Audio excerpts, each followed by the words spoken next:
Hi, I'm Matt, here in Michigan. And I'm Randall here in Texas. Today, Matt and I are taking a stroll down Thanksgiving memory lane for 1987's Planes, Trains, and Automobiles. This movie stars Steve Martin and John Candy. It is written and directed by John Hughes, who is one of the most famous writers in Hollywood, but is also well known for some of the movies he's directed, such as The Breakfast Club, Ferris Bueller's Day Off, and reteaming with John Candy on Uncle Buck. Many at the time this movie came out noted that this was breaking John Hughes out of that teen comedy movies that he had been previously directing. But before we get too far into this flashback review, make sure if you like it, you give this video a like. That really helps us out. If you want to see more, subscribe to the channel. And if you always want to know when we're uploading, ring the bell icon. In Planes, Trains, and Automobiles, Steve Martin plays a marketing executive trying to get home to his family for Thanksgiving. He runs into an annoying shower curtain ring salesman played by John Candy. The two of them share a series of misadventures while trying to get back to Chicago. It had a $30 million budget and earned $49.5 million.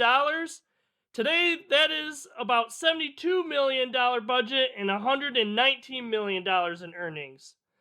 Planes, Trains, and Automobiles is well liked by both critics and audiences, and there are plans for a remake starring Will Smith and Kevin Hart. Alright, Randall, pretty popular Thanksgiving time movie. What do you think about Planes, Trains, and Automobiles? My first thoughts about Planes, Trains, and Automobiles is that it still works as a piece reflecting on people of different classes and the slice of a life film that were so, hit and miss with me. This one is a hit as far as slice of life films go. But I'm not quite sure about the comedy elements really hitting so much anymore because this film is obviously billed as a bit of a comedy. But all of the other stuff is so strong that I'm okay with it. I kind of forgive the fact that I'm not laughing at it as much, with the fact that maybe I'm just more grown up now. That's a joke. that I kind of see things a little bit more from the character's perspective than I did when I was younger. I still really enjoy this movie, maybe not as much as I did before. As you're kind of saying, Randall, it's not all the jokes hit with me as much now as they used to, but there are enough really memorable parts in this movie that I can't help but laugh at and are bursting up laughing at some key parts and definitely quotable. And heck, I love John Candy and Steve Martin in this film. This is actually one of my favorite comedies from a childhood, even if now watching it, it doesn't hold up, I guess, as much. Alright, Randall, with the story for this, like you mentioned, it kind of pits a bit of like two class structures against each other a little bit. We have Steve Martin, who's, white collar, executive, kind of prickly in this movie bit, against John Candy, warm hearted, blue collar working guy, kind of working like paycheck to paycheck and stuff. And these two kind of like clash a bit, and they can't seem to get away from each other. Whenever it seems like they're going on separate paths and everything, fate just happens to put them back together.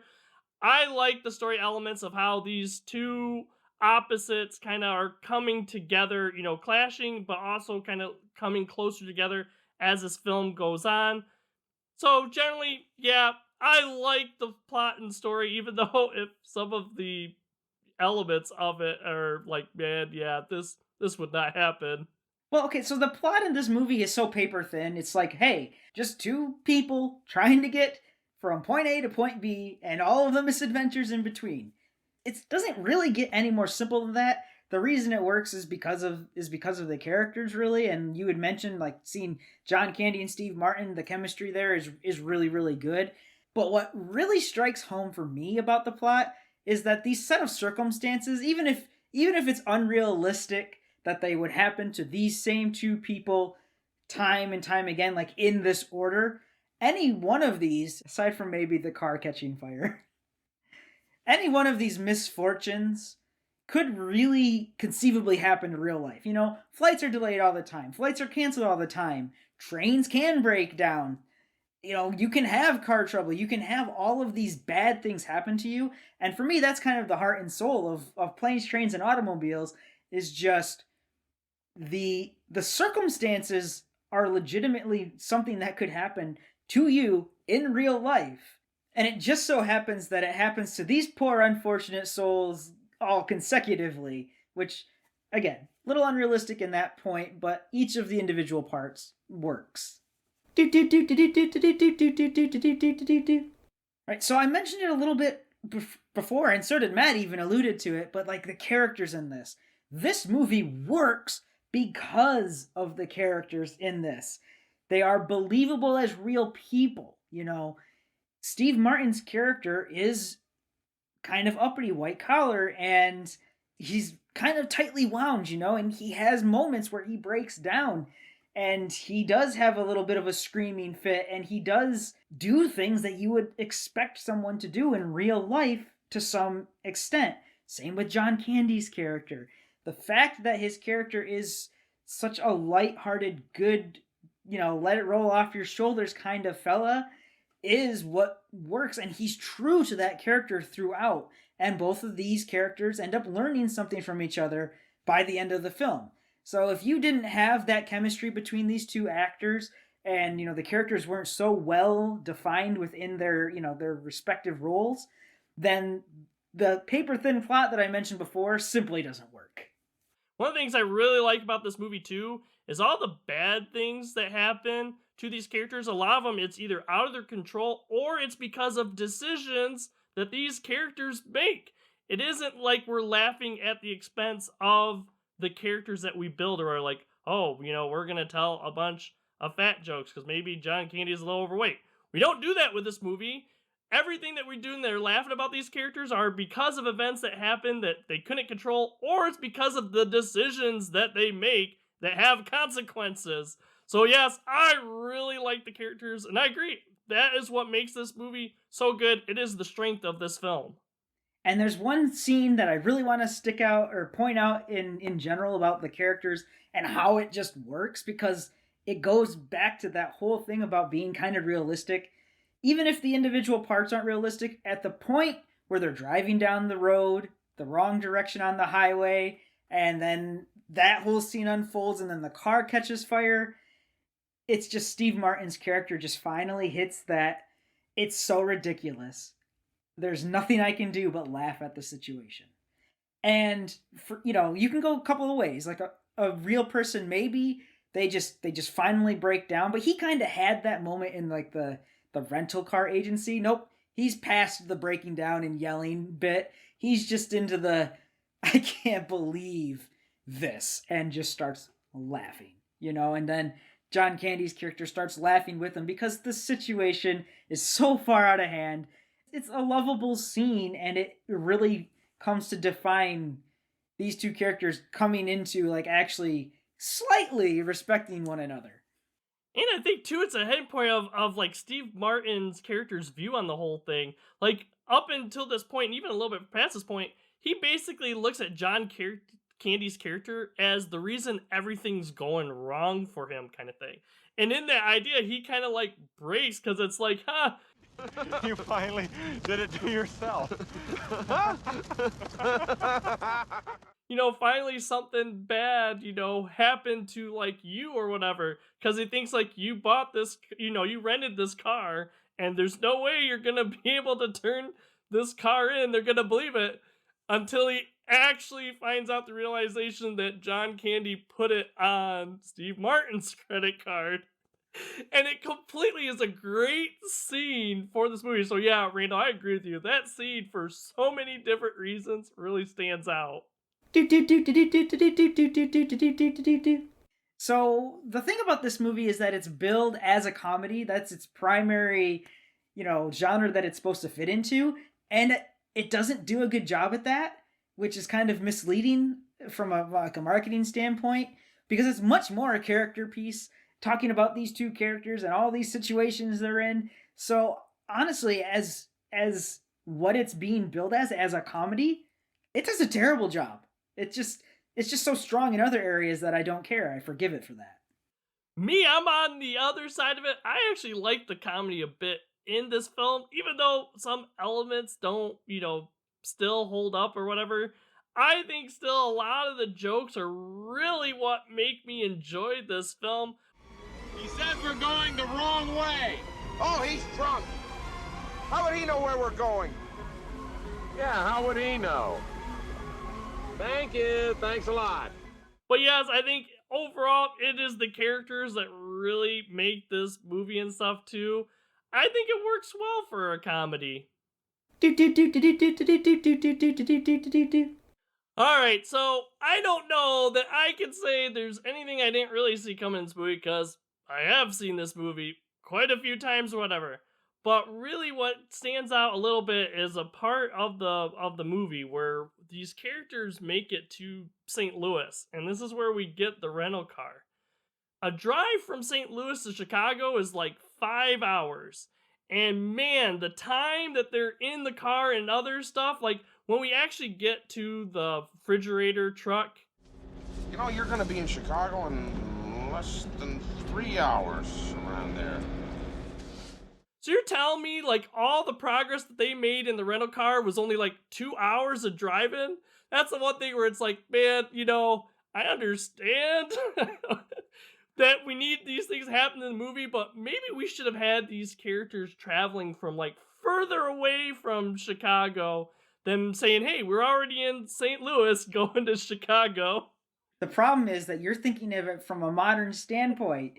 Back then, there was a 55-mile-per-hour speed limit. It is like a 7-hour trip, not a 5-hour trip. Even with a 7-hour trip, I would figure they traveled more than 4 hours in that rental car or whatever from, daylight, to thing. They even like switched.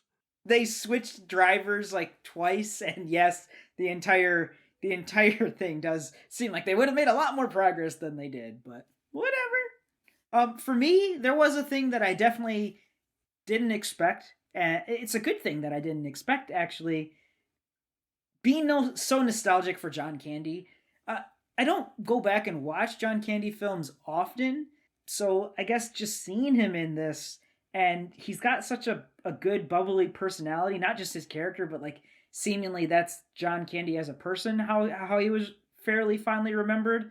That kind of hit me unexpectedly. Like the first time you're like, hey, there's that like nice, calming, smooth voice of John Candy, and I didn't expect that so much. And the movie wise, if there's something specific to the movie that I guess I didn't see coming, because I know how this movie ends, is that the ending, the tearjerker ending where he finally gets home with his family and they have this. This scene where like Steve Martin's character comes to the realization of, oh, I am an idiot.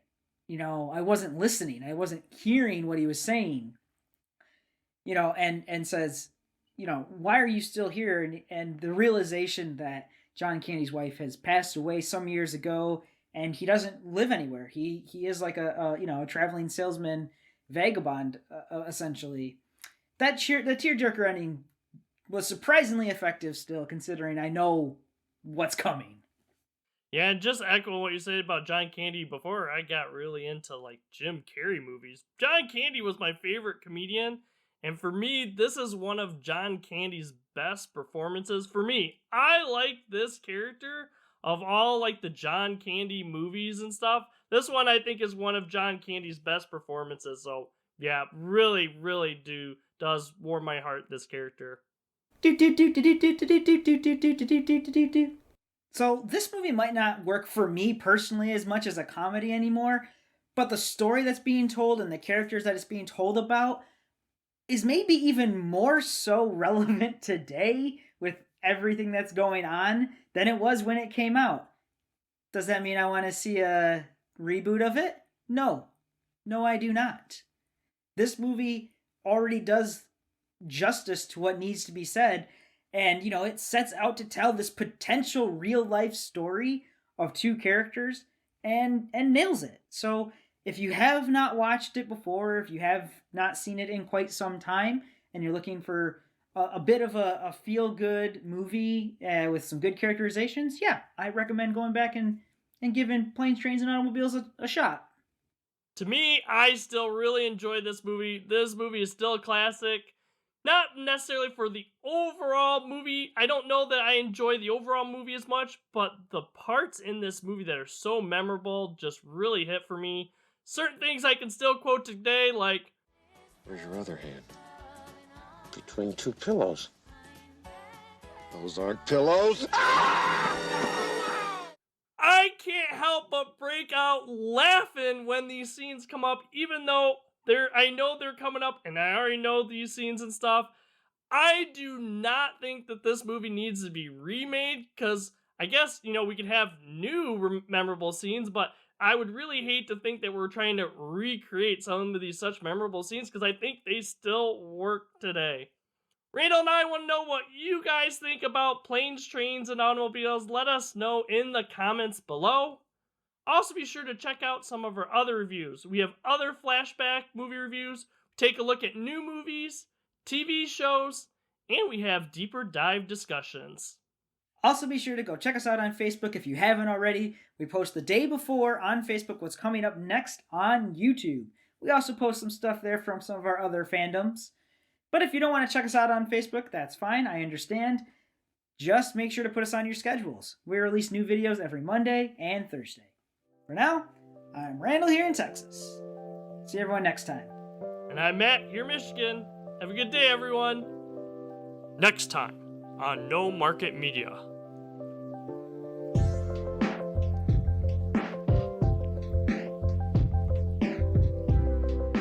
Please consider checking out some of our other videos.